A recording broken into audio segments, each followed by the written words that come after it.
Except when I'm in YouTube jail and the only thing I can post are old videos I've already put on YouTube.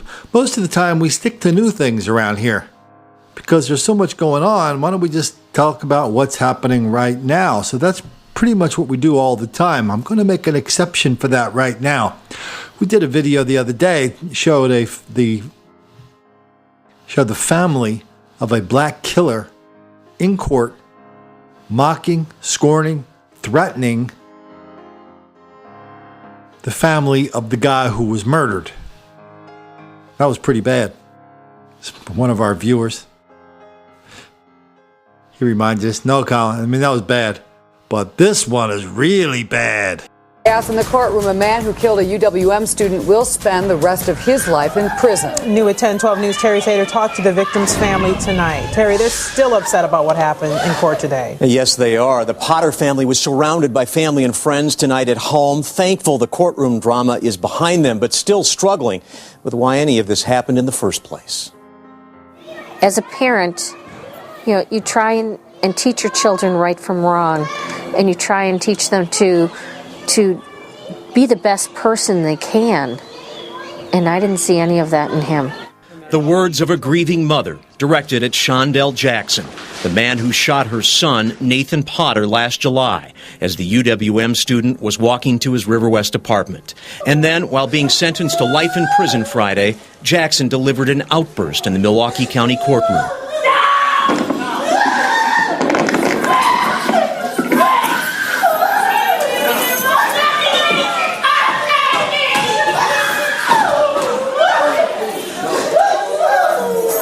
Jackson's angry family members then shouted support to him as he was led away, and one screamed at Potter's grieving family. Denise Potter had shared her grief with the judge during sentencing. They shot him, they dragged him and kicked him to the curb. My son, my kind, loving boy. What kind of people do this? But evil people. People that need to be locked up forever. We were praying he would get life. We never thought the drama that would happen, or we wouldn't have brought our 13-year-old daughter. The Potters said Friday's outburst added to their grief and to their teenage daughter's fear. Especially when they were yelling threats. She's like, how can I sleep now? What is going on? Why are these people like this? And the Potters want others to remember their son for his smile and his kind heart. If you were stranded on the side of the road, he would be the one person to stop and help you. Nathan Potter was 21 years old, a young man who loved to help people and loved to sing. His mom and dad hope his murder leads to better police patrols in the River West area and around the UWM campus. Man, this happens so much in court. The people that are caught killing, raping, murdering, they look at the victims and they laugh.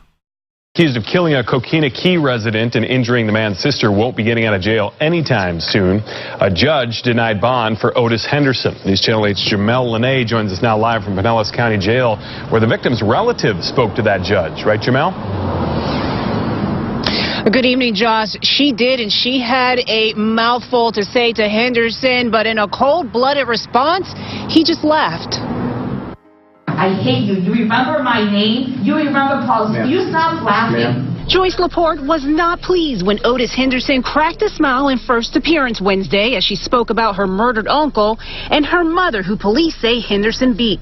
My mother had to push herself through her brother's blood to get to the door. Police say Henderson attacked Paul Dumas in Elaine Medina over the weekend. Laporte said Henderson turned on her uncle after he took him in. He knew him for over 15 years. They were even lovers, okay? And he turned around and he viciously attacked him. Laporte said her mother was uncomfortable living with Henderson because of his violent past. His arrest record in Hillsborough and Pinellas counties are long. In 1995 and 96, Henderson was arrested for battery. Henderson was arrested twice in 97, again for battery and sexual battery. In 2001, he served time in state prison for battery, fraud, and grand theft. He was released in June 2002. In August that same year, Henderson went back to prison for burglary and drug charges. This time, he was sentenced to 15 years. Henderson was released this past August and moved in with Dumas. Laporte hopes he stays in a cell this time. I want Otis to rot in jail. That's where he deserves to be. He's too dangerous. He shouldn't be out anyway. And Henderson's cousin, he did show up to court as well. He did not want to go on camera with us, but he did give condolences to Dumas's family. And again, as you heard earlier, Henderson has no bond. Sometimes the judge catches them, sometimes he doesn't. Sometimes the victims are just left there, sputtering, pointing at the killer, going, "Did you hear what he said? Did you hear what he said?" And nobody pays attention to them.